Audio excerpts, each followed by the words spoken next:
Would you guys like the leader of your country to be chosen by a ping pong ball that's drawn out of a cowboy hat? I'm guessing you guys probably wouldn't enjoy that. I would guess that you guys would probably prefer to vote. But in one specific instance, that actually happened in Wyoming. So today, I've decided from an audience analysis that 18 to 24-year-olds are the lowest percentage of voters according to Luis Fraga from the book Principles in the United States Government.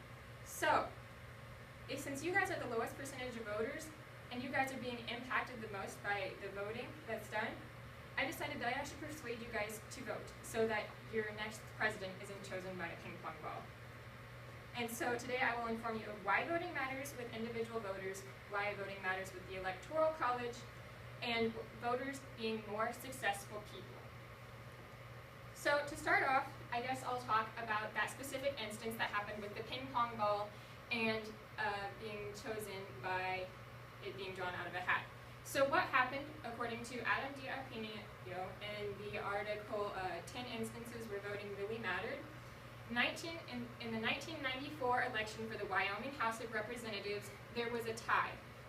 Randall Luthi and Larry Call both ended the election with 1,941 votes.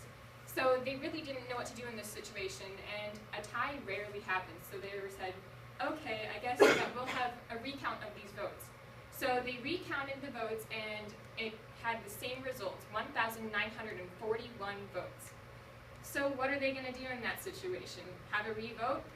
Well, the governor, Mike Sullivan, decided that he wasn't going to do that. So he took two ping pong balls, wrote Randall Luthi on one and Larry Call on the other, threw him in his cowboy hat, and decided the next member for the House of Representatives by the ping pong ball that he pulled out of his hat, which ended up being a good decision because Randall Luthi won and he went to be in the 2007 Senate. So although people tied, another instance where somebody actually won by one vote, this isn't in the United States, but it was in Zanzibar in Africa. So they were having their general election, and there was the party, the Afro-Shirazi Party, won by one vote. According to the African database, they were working to find a position in the Legislative Council, and they had to fill, I think it was 22 seats.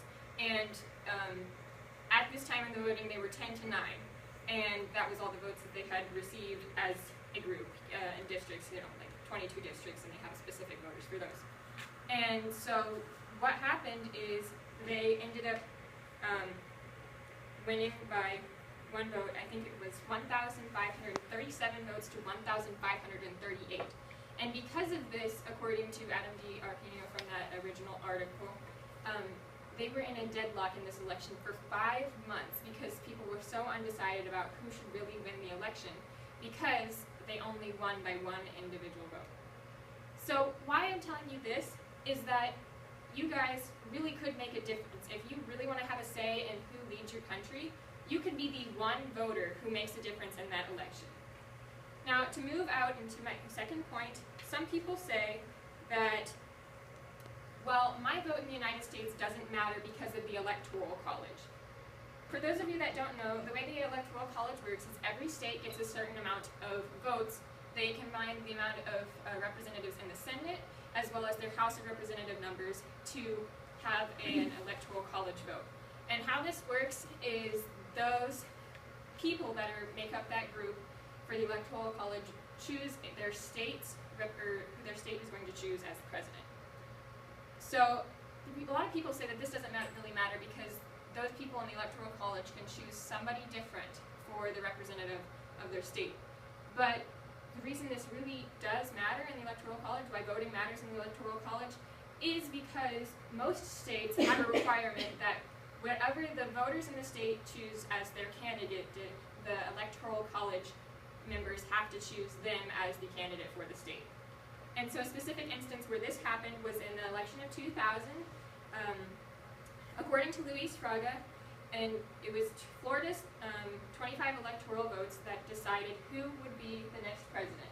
Florida was one of the last states to have their votes taken, and the two candidates, George Bush and Al Gore, both had a high number of Electoral College votes. And so whoever won Florida's 25 electoral votes would win the presidency. And the problem with this election was that the media broadcast Al Gore as the winner before the election was complete. And so all of the people thought that he had won, but after they had counted all of the ballots, they realized that he was not the winner and Bush actually won. So it took about a month for them to really decide because they had to recount all of the ballots and there was a whole bunch of confusion that happened, but it ended up that Bush actually won the election by 1,500 votes. So he received all of the Electoral College votes. So the reason I'm telling you this is because if you were one of those 1,500 people that went out and voted, you would have been part of that group that helped to win the Electoral College for the presidency. So now I will tell you about why 18 to 24-year-olds should vote.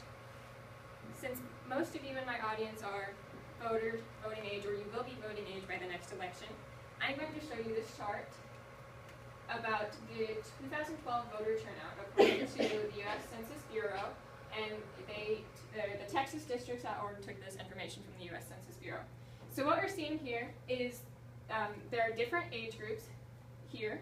So this age group over here is 18 to 24, 25 to 44, 45 to 64, 65 to 74, and 75 plus in the amount of voters.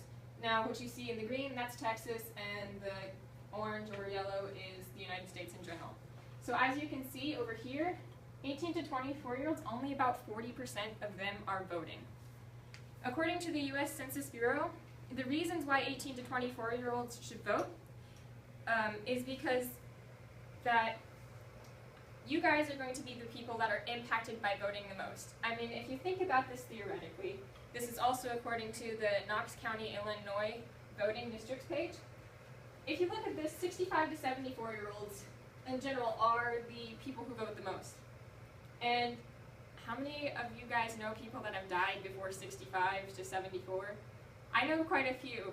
And the people that die that are generally 18 to 24-year-olds are only because of car accidents or freak accidents or things like that, or cancer or things that are sad and we don't really want to talk about. But anyways, so the people that are voting the most are the people that aren't going to be around for the amount of time that the laws that they are voting for are going to be in place. So it would make sense for the younger generation who is going to have the things that are voted for, or that will be impacted by those the most, to be the people that are voting for them. And according to the U.S. Census Bureau, the reason that a lot of 18 to 24-year-olds aren't voting are because they're lesser educated, they're not homeowners, and they're less financially well off. Now, I don't know about you guys, but a lot of the things that people are working to vote for right now is for education and for the people that need financial assistance, which, according to the U.S. Census Bureau, are the 18 to 24-year-olds who aren't voting. You would think that the people that are that need the assistance that the government is trying to provide would go and vote for those things. But that's not the case. And so I'm going to tell you guys that you guys should change these statistics, because you guys can all vote in the next election for the next president. Because you're the generation that is going to be impacted by these things the most. And so if we change the number of 65 to 74-year-old voters to the number of 18 to 24, if we can switch those, I think that our nation will be better off. And to conclude, I've provided you with information about why voting matters with specific voters with the Electoral College, and voters being could be more successful people because they are lesser educated, not homeowners and things like that, and they're working for their education. But there's an election coming up soon in November, and most of you that aren't 18 already will be 18 by the time of this election. And so I want you guys to remember that your one specific vote could change the outcome of the election, and it could change your future. So go out and register to vote today, and please vote in the next election.